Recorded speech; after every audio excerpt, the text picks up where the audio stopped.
15 past. I'm Common. He's 10 to be. Excited and delighted to be joined by the legendary one, Mark Rosen. Mark, are you there? Testing 1, 2, 3. I am here, Common. I hear you loud and clear. Hopefully you got me okay in the studio. Yeah. Okay, good. Yeah. Good. We're all good. How are you? StreamYard works. I'm okay. 3 weeks post surgery, knee replacement surgery, and it's incremental improvement. I had an intense session with my PT guy, Paul, yesterday, and I dropped the F-bomb at him about 10 times. Oh, but other really? than that, do it until it hurts. I mean, that's it's a. Well, like, you gotta go through. What kind of what are you doing when that makes you so? It sounds simple, but I hang on to his arms. He's standing up and I'm standing up, and then I slowly use my butt basically to ease down into on the table or the chair, and to push up like that. And it's just everything in my right knee, which is replaced, is screaming at me that don't do that. But I have to do it because I have to break down the the adhesions and just kind of get used to the scar tissue and the devices they put in my knee. So, I do that 3-4 times, and that was probably the toughest thing I did yesterday, but a lot of them. And I have to, just kind of keep repeating it. And listen, it's the same. It's rinse, repeat. It's used a nice ice machine and get my walking. I have advanced to a cane as opposed to the walker. So that's good. That's an improvement. And I feel a little better about gingerly walking around the place without any aid. Didn't sleep well at all the night before, but I could sleep last night. I'm sure this is really exciting for people listening. No, it to this, is. I'm taking notes. I know you are, but just don't. Here's an idea: don't do this. Yeah. It's necessary, but it's a slog. I'll tell you that. But yeah, I keep getting better, and I know I keep my eye on the prize, and I'll be good. Hopefully, in a few more weeks, I'll be able to start driving at the most, and then I can get a little more freedom in my life. But right now, it's just kind of like I said, just kind of go through my regular routine of icing and resting and exercising and walking, and that's about all you can do. Yeah. Well, you just so that's it. I'm good. Yeah. All right. Well, that sounds like you're keeping on. Is what you're doing. I am. I'm determined to get better, which is half the battle. I know people have gone through this, and you got to put in the work. I mean, like I said before, 10,000 surgeons can do this operation, but it's about the work you got to put in. Otherwise, the surgery is not going to be successful. Yeah. That's all there is to it. So I'm good. Thanks for asking. Let's start with today's introductory news conference at the at Target Field. It was LaMelo Ball and Josh Green. Josh again, kind of an afterthought, I think, in the trade. Because, yes, very much so. But he was there as well, and they were there with Tim Conley, Chris Finch, and then moderator guy. Abbott played me a short piece of it. He had a lot of. He usually answered with 2 sentences, and each sentence contained 2 words. LaMelo Ball, he didn't seem really excited. And again, that's fine. It's not like he has to, he's not trying to, he's not doing stand-up comedy, right? He's not doing, he's not orating. He's not doing, 7 years ago. He's just answering some questions. And, but yeah, he didn't have too much to say, kind of a soft-spoken, and, but he's officially a member of the Wolves now.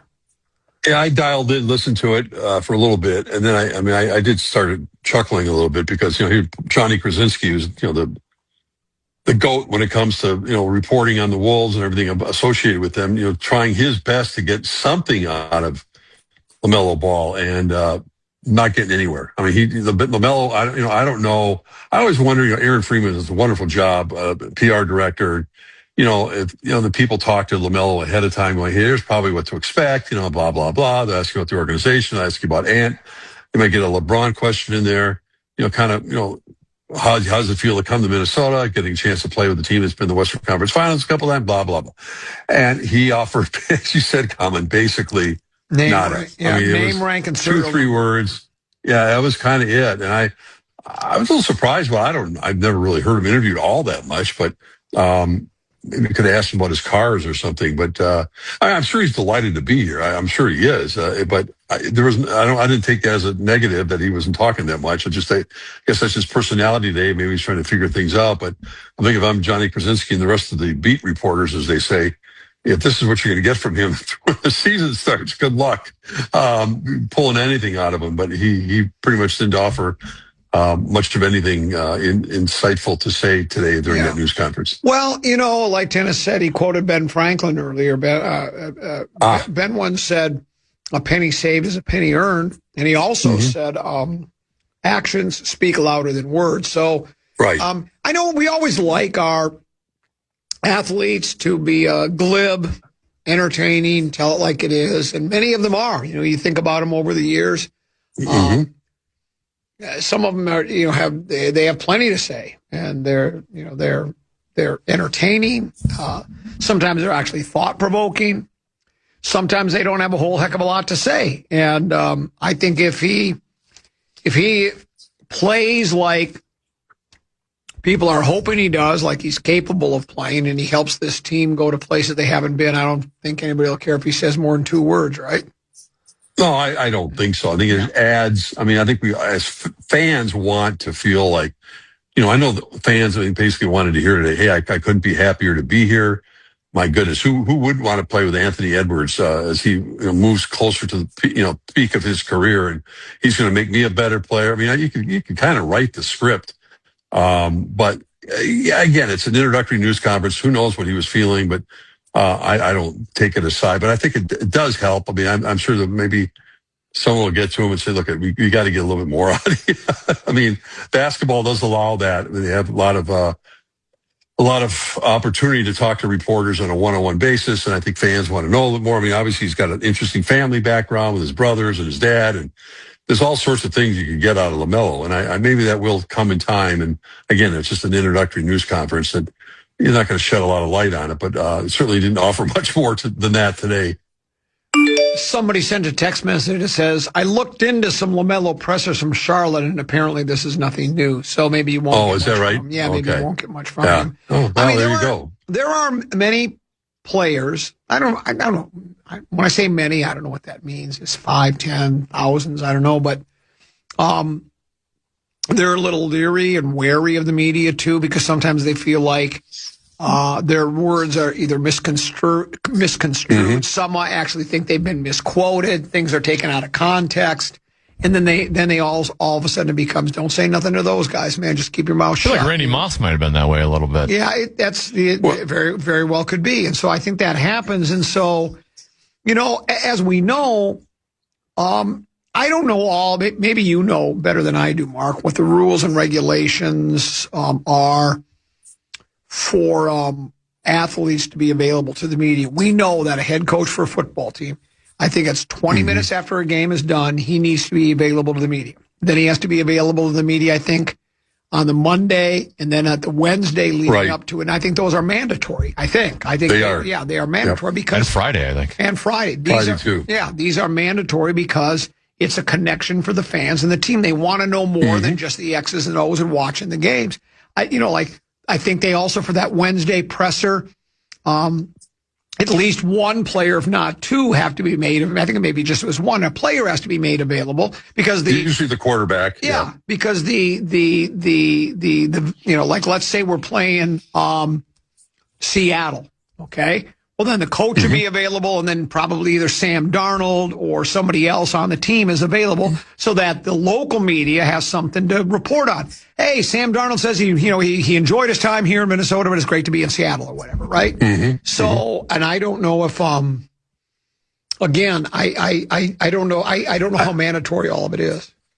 Well, I think the players, I'm not sure in the NBA as far as mandatory. I mean, yeah, you're getting back to Moss and the Vikings, and depending on what year it is, obviously there are many times, even after a game, you think that, well, players will have to be made available. They do, but they don't have to talk. I mean, Moss, many times when they didn't bring him into the main area to do interviews, would say, back in the Metrodome days, Randy would just be by his locker, and you never knew after a game, maybe being win or lose, what kind of mood he'd be in to talk.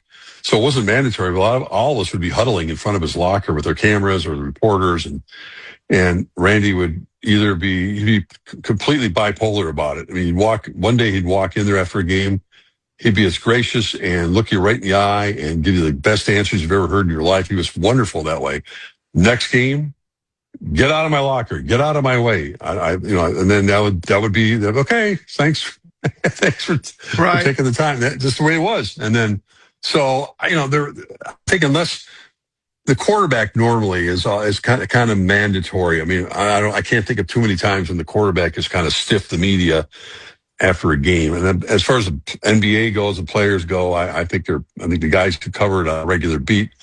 I don't recall. I mean, Kevin Garnett's he was notorious for being really late. I mean, he would be the last guy out of the locker room. And so the last guy to get to the media scrum and go to the podium and to talk.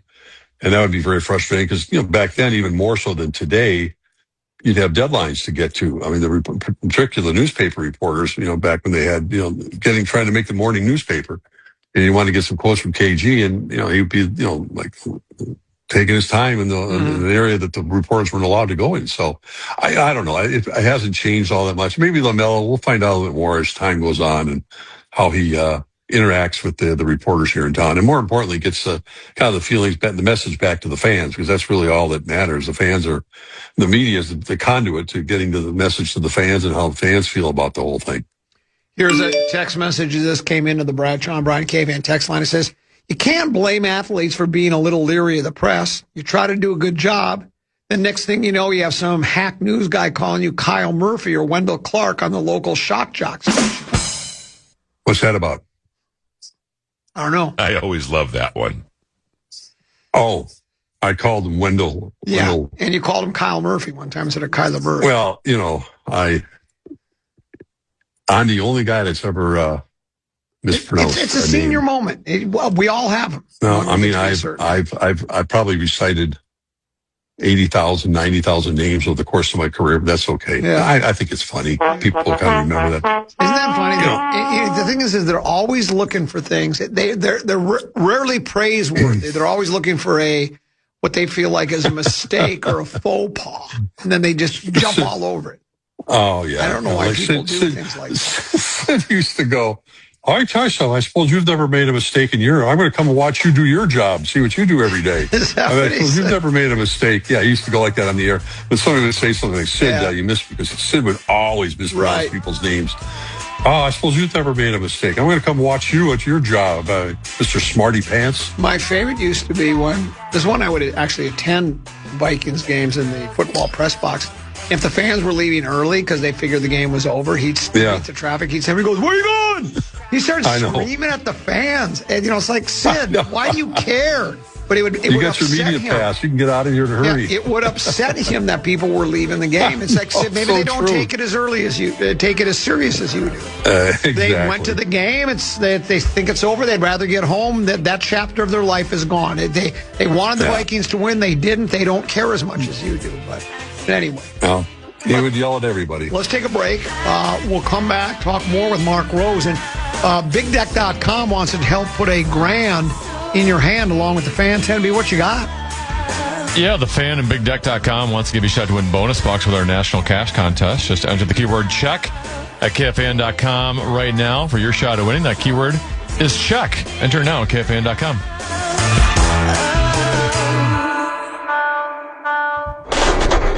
You're listening to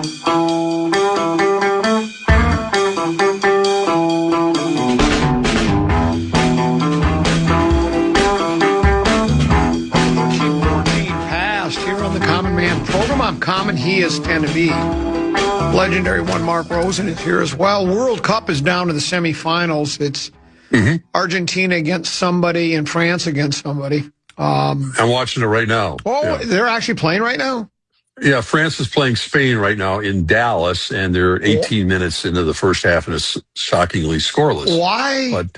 Why are they playing during the afternoon? Wouldn't they want these in the evening in prime time? What's this all about? Well, it's prime time in France and Spain. Oh, yeah, I guess you're right. That's where it's most. I don't know if that's the reason, but I assume that's part of the reason. Well, that would make sense. Yeah, I mean, okay. And then I don't know what time tomorrow's. It's at 2 tomorrow as well. Matches between Argentina and England. Yeah, so we should have these games on the radio. 10B. I agree. Right.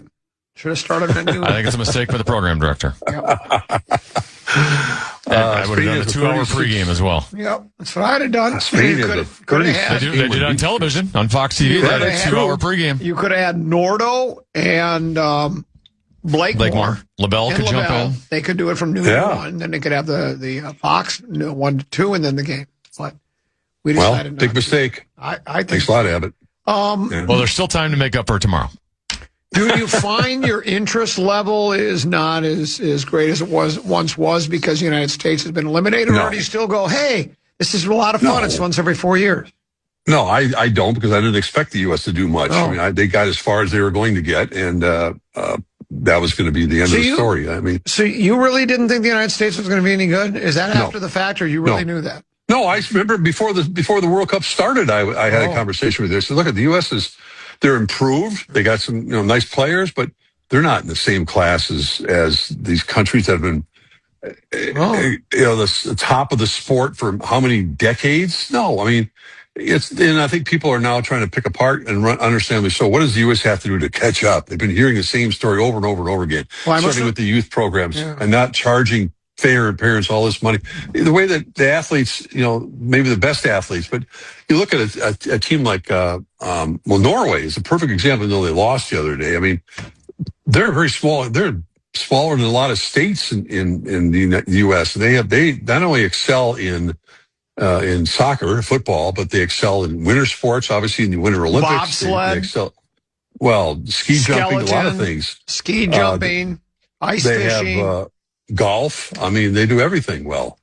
And so, I mean, I think it's credit to them, but it's also, I didn't expect, but to answer your question, I'm excited to see, getting to see Mbappe, that's it, Mbappe. I'd rather watch paint dry myself. Let me ask you. I know you would. That's okay. Here's another, this is what I noticed. As the United States was marching through countries that probably shouldn't even be in the tournament. Right now they want to expand to 64, right? It's good if they want to do that. But the people that have a vested interest in soccer, they played soccer. They love it. It's their first sport, right? They love it. They think it's great. Right, they make a living by commenting on it or whatever and coaching it and teaching it or whatever. That's their life. They kept trying to tell us the United States has made big strides. And after they won their pool, it was like, they're on the verge of becoming one of those teams, and I'm like, well, no, they're not. The pool play, they were given 3 gimmies. Just give it here. These 3 teams will not be able to compete with you, and then we get to the 16 or whatever, however far we got, or 32 teams, whatever it was, and then we saw what happened. I mean, against Belgium, it was an embarrassment. I mean, it was like they weren't. From the get-go. Yeah, from the get-go. They were just totally outclassed. And at the time, I said, to me, it was sort of like watching a Major League Baseball team and a AAA team. And it's like, I don't know why they were that way. There was a lot of stories written about they just didn't seem like they were ready. Maybe they were nervous, whatever it was. But I don't know. And again, I don't follow close. Maybe we are getting closer to the other teams. But if what I saw against Belgium is considered closer, wow, I don't know.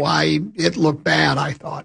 No, and keep in mind, next time around, I can't remember where the World Cup is 4 years from now, but the U.S. will not have that same sort of draw in the opening rounds. They'll have a much tougher group that they'll probably be involved with. So again, it's hard to project. I'd love to see it happen, but I don't see it happening for quite a while. Spain just scored, by the way, in a penalty kick. So they did? 1-0.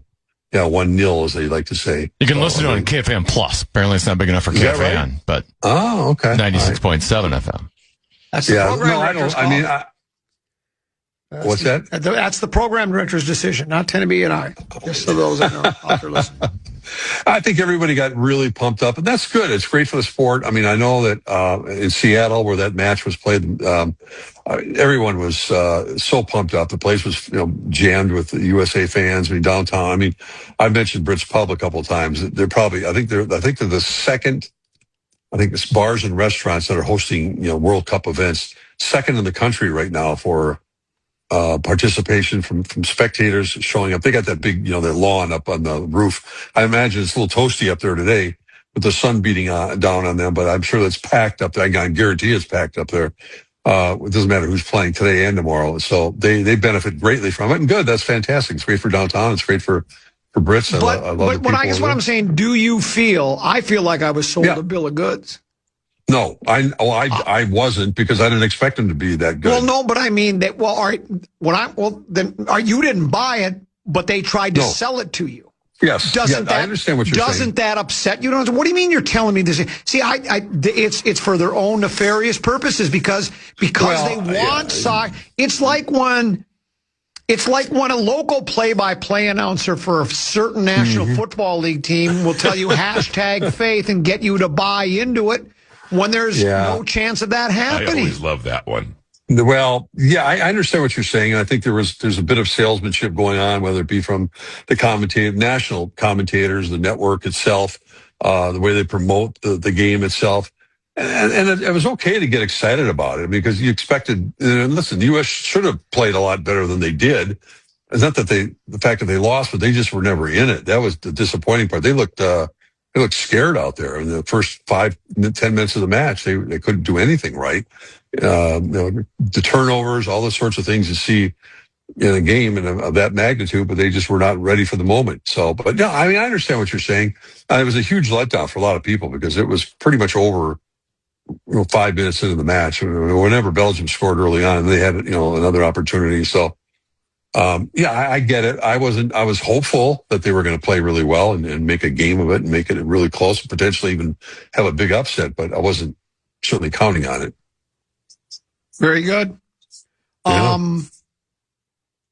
Okay, let's do this. There are several things I want to get to on the other side of the break, including your Minnesota Twins and something NFL related that I really like. It has to do with NFL scheduling. So we'll talk about those topics and a couple of others. Great. Training camp starts in a couple of weeks. It's in August. I think August 1st is the first practice for the Purple. So. Several other topics to get to. It's 10 to be, Common Man, and the legendary Mark Rosen right here on The Fan.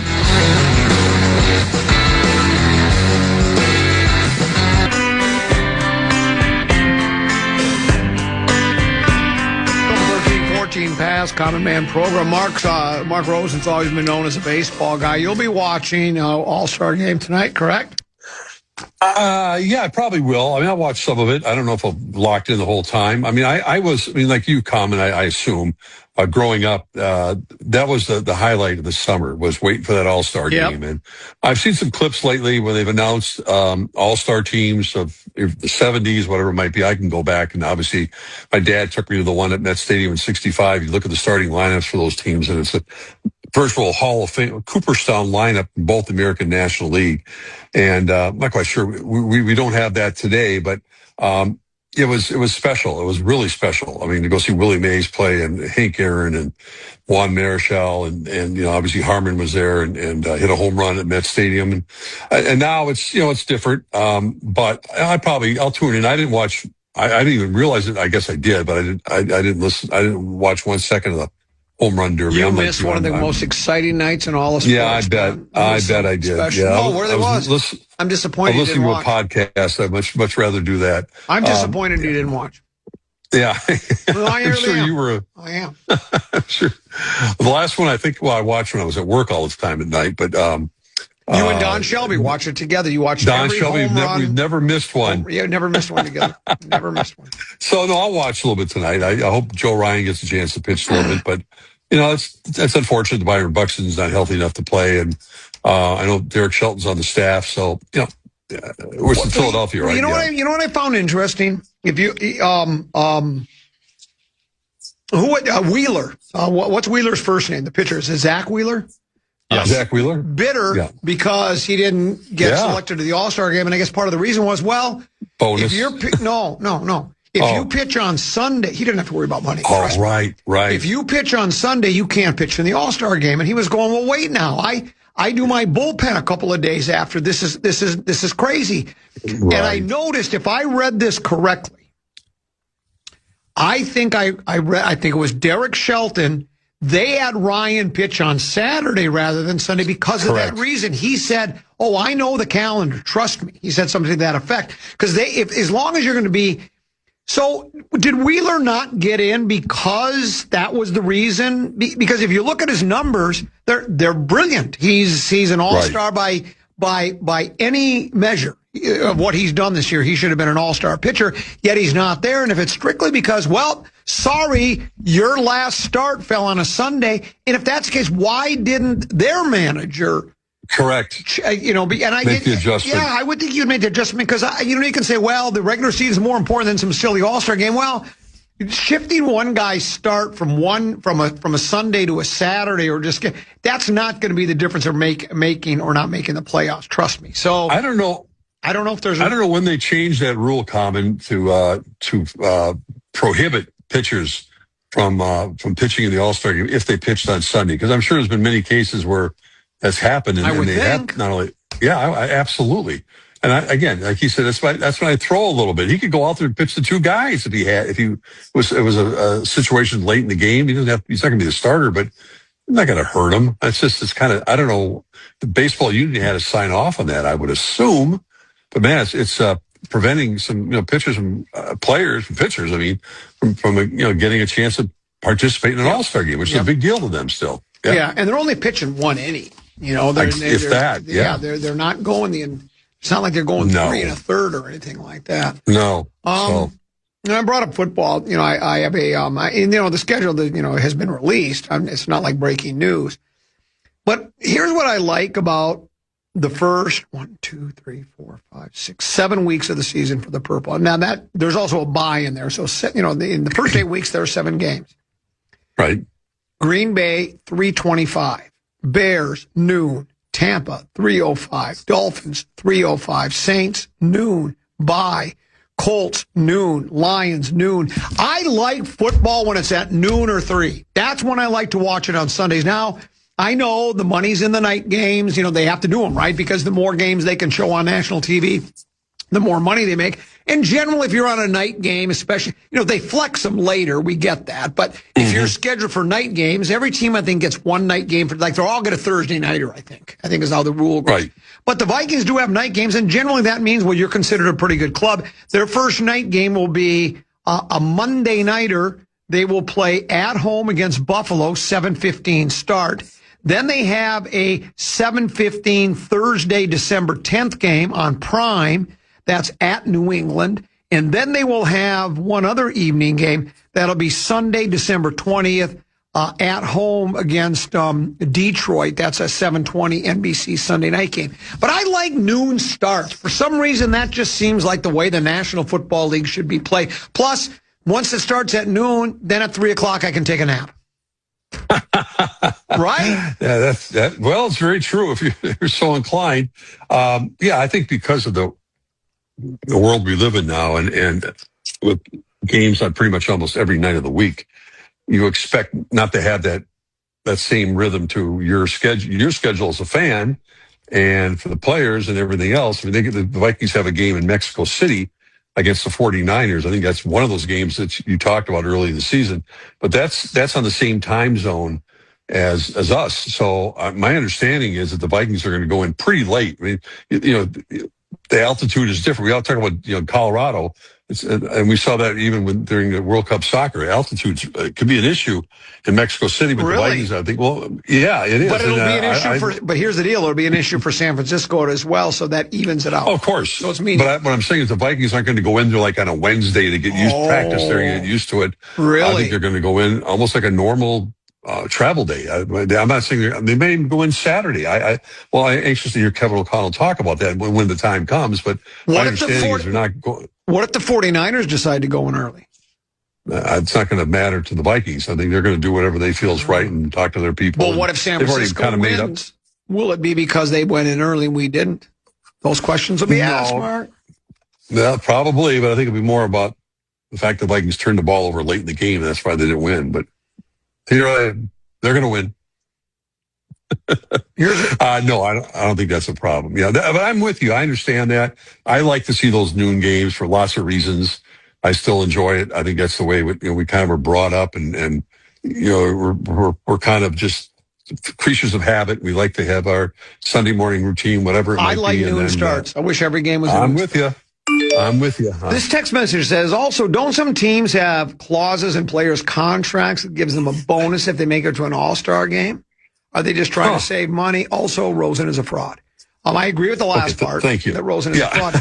I don't know if teams, if they agree to a clause for an all-star game, you would think they'd be delighted that they have a player that's in the all-star game. That means that player is performing for them, and they wouldn't mind signing that bonus. I don't think they said, let's start him on Sunday, because he's got a bonus clause that says if he gets into the all-star game, he's going to be able to get, an extra $500,000 or whatever. I just don't think that I don't think it's that devious. I don't think it's. But weren't these players named? I'm sorry, comment. Weren't these players named to the All-Star team before, the last weekend? In other words, didn't Wheeler know he was going to be on All-Star?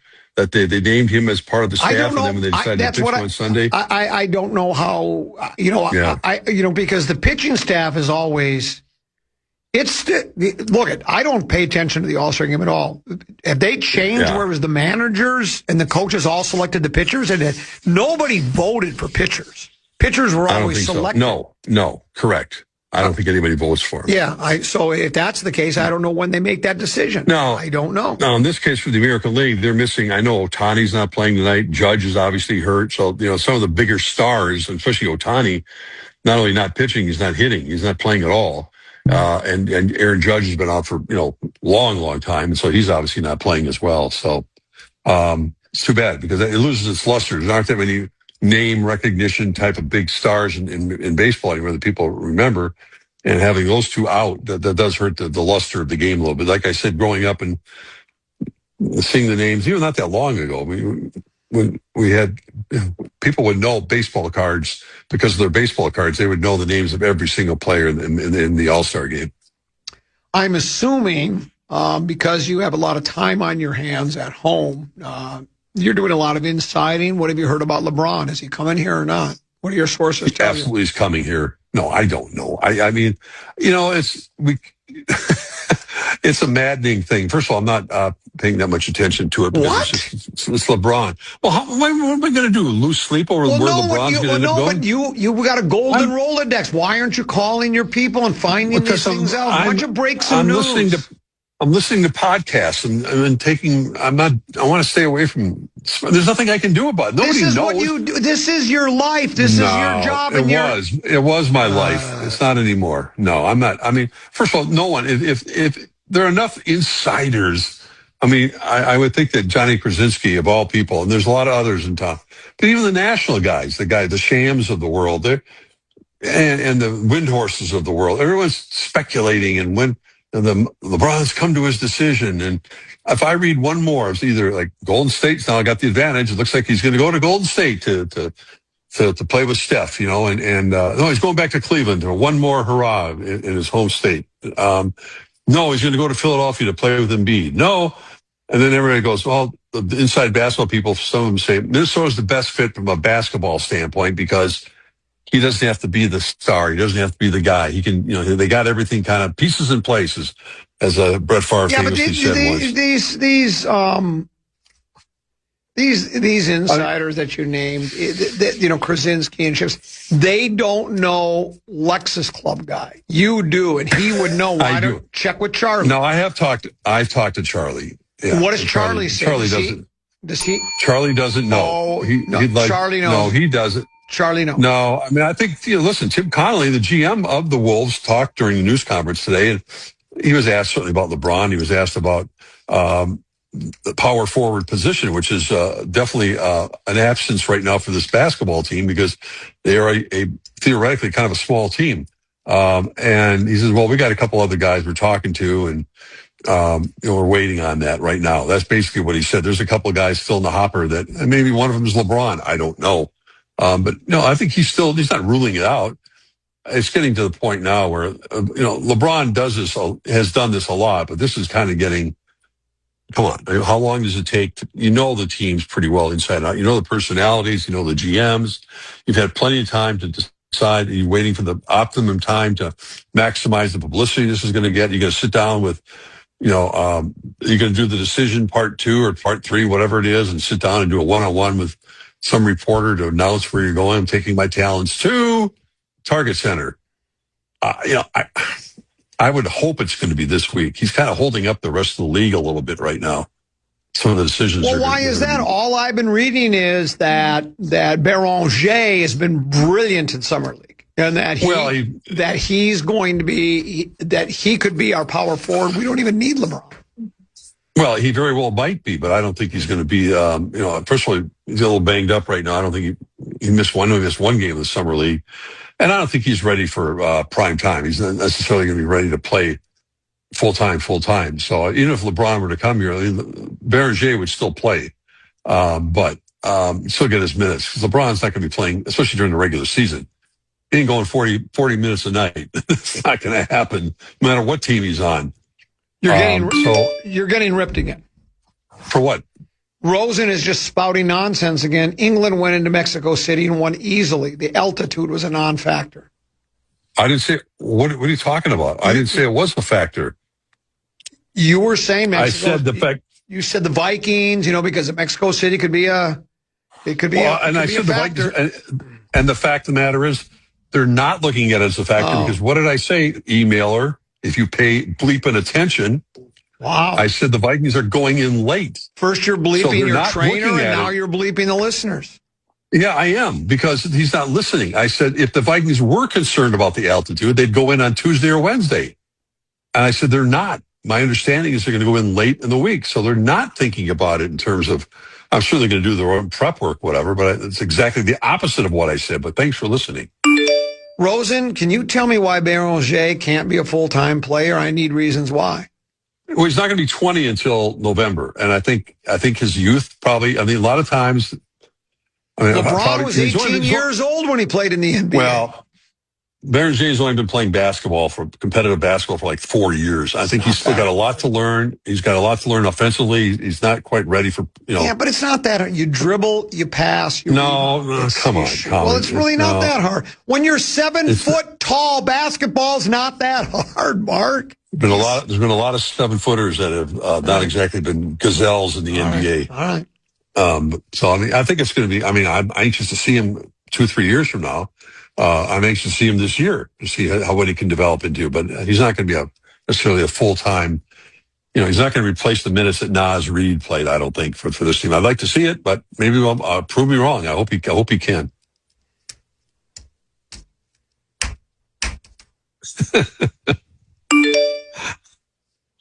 Leave Rosie alone. He's high on his hip drugs. It's his knee, not his hip. Yeah, it's my knee, and I'm thankfully weaned myself off of any painkillers right now. So it's just good old Tylenol, and Now you're getting ripped again. For what? If you would pay bleeping attention, you'd know his name isn't Kyle Murphy. See, now you're getting ripped for not knowing the guy's name. I know his name. My God, I make one mistake, and people. Well, you've made more than one. I've made many more than one. Correct. But people are concentrating on that. I remember looking down. I was even, shockingly, I probably wasn't paying attention to what you were saying, and I made a mistake. Here's what you need to do. You need to ask him to come and watch his job and see if he makes a mistake or not. Like Sid did. Well, I'm sure he doesn't. Yeah, never makes a mistake. Isn't that funny? They never make mistakes, do they? Yeah. Why? We have not. Is that it? Are you insiding on the Wild? What's going on there? Why haven't we traded? I'm not insiding on anything. Boy, it's awfully quiet. I guess we're waiting for Quinn Hughes to sign the extension. Tenen knows. Is he going to sign what? We're talking $17 million average for a contract here. He and Kirill are going to be bosom buddies. That's for sure. We haven't really heard numbers when it comes to Quinn, but he's worth that. If Kirill's worth 17, he's worth more than 17. And the other part of this is Cale Makar is kind of eligible for an extension at the same time. So, is it one of those you wait for Cale to blow the lid off the market and then slide right under it? I don't know.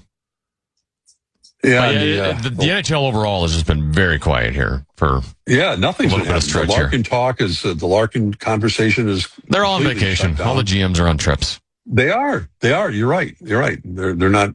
I don't think many of them are around right now. There's no urgency at this point to get anything done. No. Why? Mid-July. It's July. All right. Yeah. There's no deadlines. They got plenty of time. Nope. Have you ever heard the early bird catches the worm? Ben Franklin said that. No, I mean, I think Minnesota will sign here. Yeah. All right. What if the delay in it gives him a chance to go, I think I'd rather go to New Jersey. His brother talks him into it, says, you should come to New Jersey instead. We don't want to be in Minnesota. We like New Jersey better. And he goes, after thinking about it for a while, why not? And boy, the Wild weren't that. They sure were sitting on their hands when it came time to sign me. I guess they just thought it was automatic I was going to sign with them. Well, guess what? I'm going to New Jersey. If that happens, what are you guys going to say then? I think the conversation between Billy Guerin and his agent and with Quinn are probably pretty solid right now. I don't think there's. I'll have to take your words. So, I'd be very disappointed, but I still think the trade was the right thing to do because everything you gave up to get Quinn Hughes, I think you could still get in return. Yeah, that's true. It's not like his value's gone down anyway. Mm-hmm. In fact, it's probably gone up. That's true. Who could we get for him? Well, probably the equivalent to 4 first-round picks. I'd make that trade today, then. Well, what good did it do to have him on the team? What happened? We advanced around. Well, we are great. That's great. I'll take my chances with Quinn Hughes. Are the expectations so low in this town? We get out of the first round, we're excited. I hope not. Well, it sounds like Tennessee was. But just after 1 year, you just give up on a player? Well, if you can get the equivalent of 4 first-round picks, yeah. I mean, we should probably trade Anthony Edwards because they haven't, gotten to the NBA championship yet. That's not such a bad idea. You could get a lot for Anthony Edwards. You could probably get the equivalent of 4 first-round. No, I think you get more than that. Oh, that would be whatever Rudy Gobert got, you times that by 6. Yeah, exactly. Then why not? I don't know. I think if you can sign Quinn Hughes to a contract extension, you sign Quinn Hughes to a contract extension. If I could get those players are hard to replicate. If I could get the correct, if I could get the equivalent of first round 4 I'd have to sleep on it for sure. I mean, I might not make a hasty decision. If you get the equivalent of 4 first-round picks, I think 4 first. Where are you picking it? Well, think of those. Where are you picking in the first round? Odds of any of them coming anywhere close to Quinn Hughes is not high. 0. What do you mean 0? Pretty much 0. So now you don't trust such thing as 0. So now you don't trust your scouting department. Well, not Quinn Hughes. You're saying you don't trust. Potentially, they could be an NHL player, but they're not going to be like Quinn Hughes. The odds of that, 1 in 300,000. Quinn Hughes got us out of the first round of the playoffs, and we went and then we went out quiet. We went out like lambs, and we roared in like a lion, went out like a lamb in the playoffs. You saw it. I think it was all on him, man. Well, no, but if you're trading 4 first-round draft picks for a guy, he's supposed to elevate you to a level you've never been. They hadn't been there in a while. Well, it'd been a while, but they had been there. Getting out. Might as well shut it all down then. Boldy, Kaprizov, Favorite. Let's get rid of all. There's 16 teams that make the play. Half the league makes the playoffs. It's not that big of a deal to make the playoffs. No, it's not. If you don't make the playoffs, that's where you really need to take a long, hard look at yourself. I think, anyway. So is your favorite golf tournament this week, the Open? I like it a lot. I still like the Masters the best because it's the first one of the year, and I like Augusta. I like the pomp and the circumstances, Magnolia Lane, jackets. I have to make my pick tomorrow on the power trip. Yeah, so should take Wendell Clark again? You could take Wendell Clark. You're the odds-on favorite to pick a winner again. I'll tell you who my first pick will be. Should I tell you right now? Is Scotty the I assume you can't take him. He missed the cut last week. I know. I think